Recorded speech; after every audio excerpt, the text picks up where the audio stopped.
In this lecture, we will see the analysis of permutation routing on a hypercube. So, we have the randomized protocol, which basically chooses an intermediary node at random, and the packet from any node is being first sent to the intermediary node using the bit fixing protocol, and then in the next phase from the intermediary node the packet is sent to the destination again using the bit fixing protocol. So, bit fixing protocol basically fixes one bit at a time. If you had a packet at node A1, A2, AN which need to be sent to B1, B2, Bn, it is first sent to the node B1, A2 to AN followed by B1, B2, A3, AN and so on. So, each bit at a time you fix and send. We will show that if we do this kind of randomization, it will improve the performance. We will see that there will not be any bad instances. Okay. So, what we need to do is look at the maximum possible delay that can happen in an expected sense. Okay. So, if you had a packet at node x, which we will call as packet x, and this needs to be sent to some node y, we are doing it via an intermediary node, let us call it as w. Okay. So, this transmission, which involves lot of intermediary vertices in between, is done entirely using the bit fixing protocol.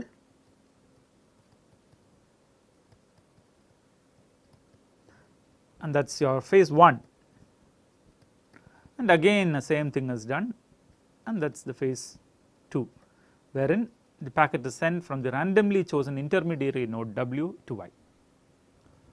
We will just analyze the phase 1, phase 2 analysis is exactly same. We can think of restarting phase 1 once again, but for this you will have to assume that we will start phase 2 only after all the packets have reached their intermediary node, which we can kind of assume. Okay. So, whatever is the bounds that we can obtain for the transmission time for phase 1, multiply it into 2 and you will get the bounds for phase 2. So, let us just look at the phase 1 more carefully. Okay, so, if you have a packet x, let us say that it goes from its source to destination along a bit fixing path. Okay, so, let us call this as the bit fixing path. What happens is when it is making these transitions from one node to other, it may incur delays at certain nodes, it may have to wait at certain intermediary nodes. So, the time it spends traveling, we will call that as travel time, and the time it waits we will call it as delay time. So, total time taken for any particular packet to go from its source to destination is going to be, if we call it as Tx, if Tx denotes the total time taken for x, then Tx is equal to length of this path plus the delay. So, we will denote by dx, this is the time it spends in waiting. Okay. And this quantity length of path, this is at most n. If we were routing on an n hypercube, then any bit fixing path cannot have length more than n. So, this is at most n. So, total time taken is n plus delay. So, we will show that the expected delay is going to be less than O of n, or it is we will bound it by O of n. So, how do we show this? What we will show is that delay, so this is our claim, delay of any node is less than number of intersecting paths. Why does a packet incur delays? Because it is intersecting with some other path. If there were no intersection, of course delay would not, there would not be any delay, but we can say that the number of intersecting paths is an upper bound on the delay. How do we show this? And we need to look at the structure of these intersecting paths more carefully. So, let us say this is one bit fixing path, this is another bit fixing path. Can it intersect in this particular fashion? It is intersecting at, let us say, 3 different places. Each of this is a vertex, maybe this is another form of intersection, they come together at a vertex, stay together for some time, and then their paths diverge, and again they come together and they stay together. Okay. These are how paths can usually intersect, but are these possible? We will show that the only kind of intersections possible are of this kind. You can either meet at a vertex and diverge, or you can meet at a vertex, stay together for a while and then diverge. It is straightforward because all of these paths are bit fixing paths. Suppose let us say they diverge, that means there is at least one node here which will agree on the initial coordinates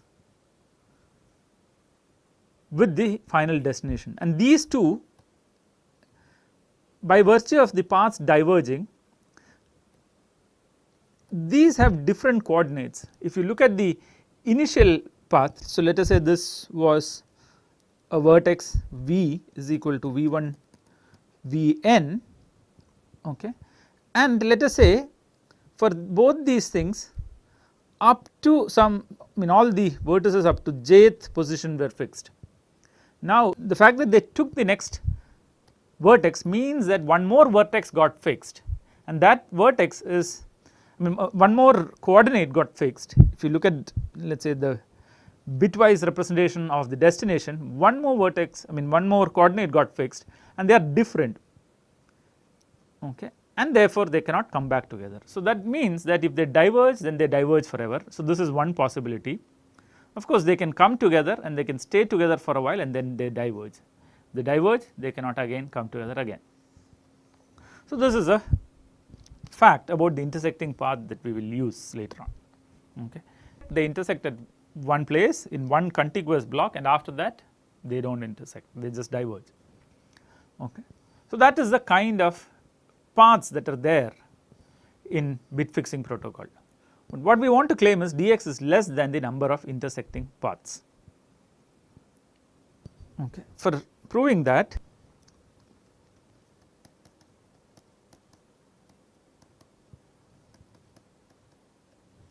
we will introduce a term called lag of a packet, say y, at time t, okay. So we are interested in packets that share the path with x, okay. So if you think of p as the path for the packet x or px as the path for packet x, we are looking at all the other packets which intersect with this, and for each of them we will introduce a term called lag at time t, okay. So this is just nothing but this is defined to be t minus I, where ei is the edge that packet y is waiting to traverse, okay. So if you think of this path px as, let us say, e1 e2 em, okay, that is this path px, and if you look at some particular edge ei, and suppose another packet is waiting to traverse this edge ei, okay. Whatever be the, for every packet that intersects the path of x, it may either keep on travelling or it might wait for some particular edge to be available for traversal, okay. So if that edge is ei, then t minus I is called as the lag of this packet y, okay. Let us understand the definition of lag a little more carefully. If you look at the packet x itself, at the very start it is waiting to traverse the edge e1 and time is t equals 1. So 1 minus 1, 0 is its lag, whereas at the very end, let us say it takes t time to complete its traversal. At time t, just before it finishes, what happens is it is waiting to traverse the edge E m. Okay. So, its lag is t minus m. Okay. So, this is the lag, this is nothing but the delay that x is incurred, because t minus m plus m is the total time that it has taken, and this is what we had defined as delay. Okay. So, if you look at the packet x, its delay increases from 0 to dx. Okay, this is true for any particular packet. Its delay will increase from 0 to dx. What we will show is each of these delay. So, if you think about this lag, the lag is slowly increasing from 0 to dx. We will attribute each of that increase. Let us say its lag increases from L to L plus 1. Okay. We will find a unique packet to which we can attribute this increase, and that unique packet will belong to the collection of intersecting paths. Okay. So, suppose P is any path, and let us say that we have the set of all y belonging to 0 1 to the power n such that P intersection P y is not empty. Okay. So, this is the intersecting paths. Okay. So, for each element in this, I mean for every increase from L to L plus 1, we will find one element inside this, okay, to which we can attribute this increase in delay. Okay. And therefore, the total increase in delay is going to be at most the size of the intersecting path. Okay. And that will basically help us prove this claim, that delay is less than the number of intersecting paths. Okay. Now, let us see how the lag propagates through the system. Okay. If the lag of the vertex x or the packet x is increasing from L to L plus 1, that means there is some other packet which is traversing this particular edge. Okay. Let us say that was some edge EI. So, EI was being traversed, it was being used by some other packet, and the packet x is waiting on that. Okay. When the wait is complete, the lag goes from L to L plus 1, whereas the lag for x increases, I mean the lag for the packet which traversed will remain the same, because let us say this is packet y which is traversing, its lag is t minus say the next edge, if it is taking the edge I plus 1. So, t plus 1 minus I plus 1, which is again t minus I. So, its lag is not increasing. Of course, there is the possibility that after this it just exits, okay, it does not wait for EI plus 1, it just exits, in which case its lag is, I mean you can say it is undefined. Okay. But if it is there in this collection, then either the lag remains the same or it increases by 1, this is the only possibility. Okay. So, we can look at, I mean if the lag of x was increasing from L to L plus 1, we know that there are other packets whose lag is remaining at L. Okay. So, look at the last time. So,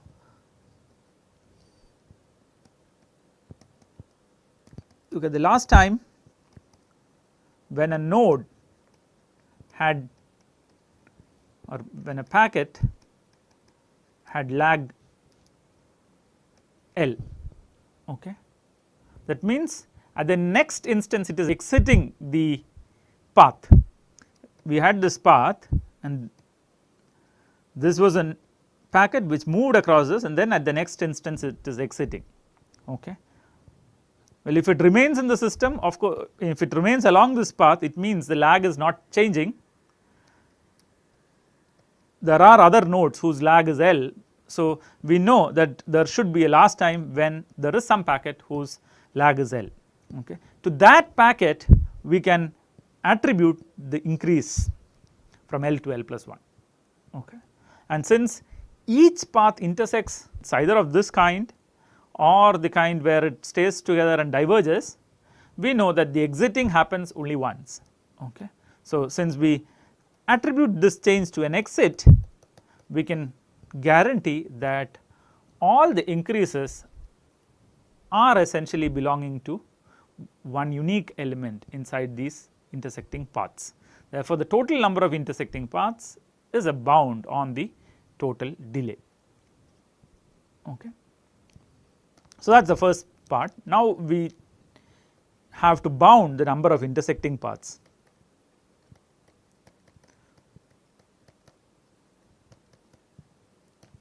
Okay. So, let us look at any path and we will see how many paths can intersect with this. Let us introduce some variables. Let us say NP is equal to,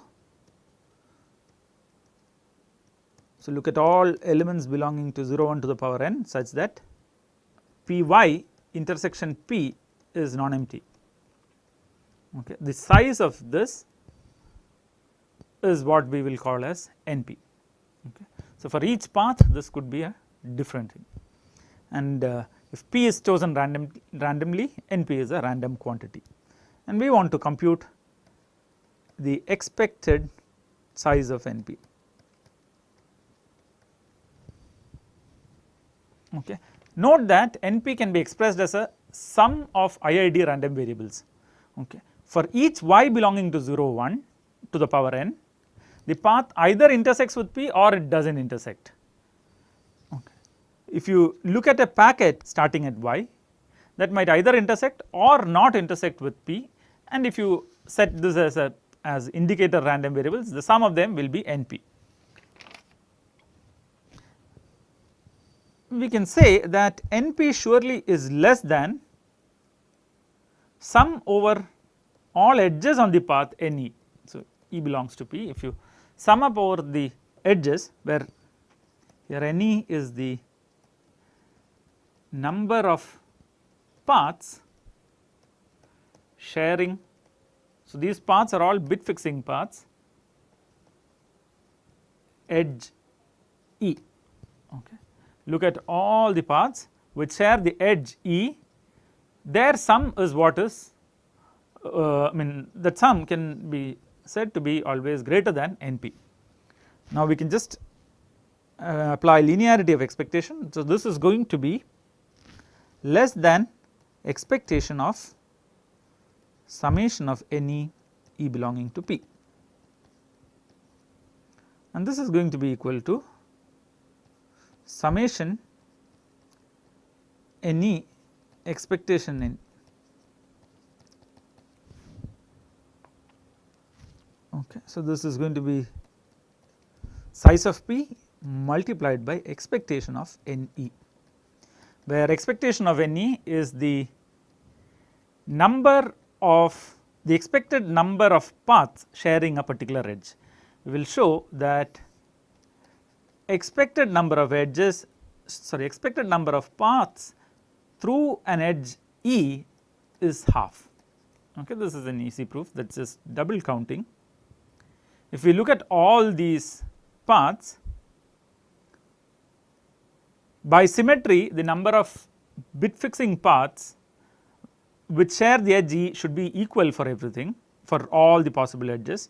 So, sum over all the edges of the hypergraph, expectation of NE should be equal to number of edges, that is 2 to the power n times n into expectation of NE, but this is also equal to expectation of summation over all edges NE. Okay. And the inner term summation over all edges NE, this we are going to count in two different ways. Look at all paths which share the edge E, and add them, or just look at all the vertices. So, summation E n e is equal to summation of over all vertices length of the path. Okay. If you look at all bit fixing paths and look at how many edges are there in each path, summed up over all the bit fixing paths starting at the various vertices, that will be equal to ne.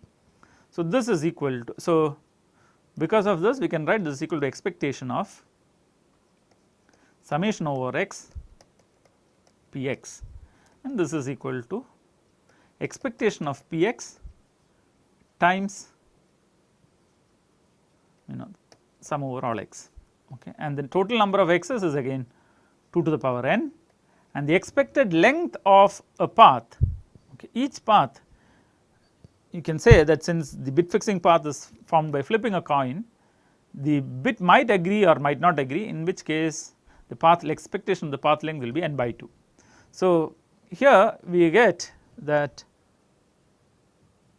2 raised to n times n into expectation of ne is equal to 2 raised to n into half, okay. So, expectation of ne is basically half. In other words, we can conclude that any edge is expected to be there on half a path, half a bit fixing path, okay. So, we can say that the expected number of intersections for any path p is going to be less than p into half, length of p into half, and length of p is at most n. So, this is n by 2, okay. So, what we have proved is the expected number of intersections for p is going to be less than n by 2, okay. Now, we can apply, so if we think of x as a random variable which denotes the intersection, the number of intersection, we can apply Chernoff bound. So, the probability that x is greater than, let us say 3 times n, okay, where 3 times n is, you can think of it as 6 times n by 2, where n by 2 is a quantity which is surely greater than the expectation. So, we will apply this form of Chernoff bound,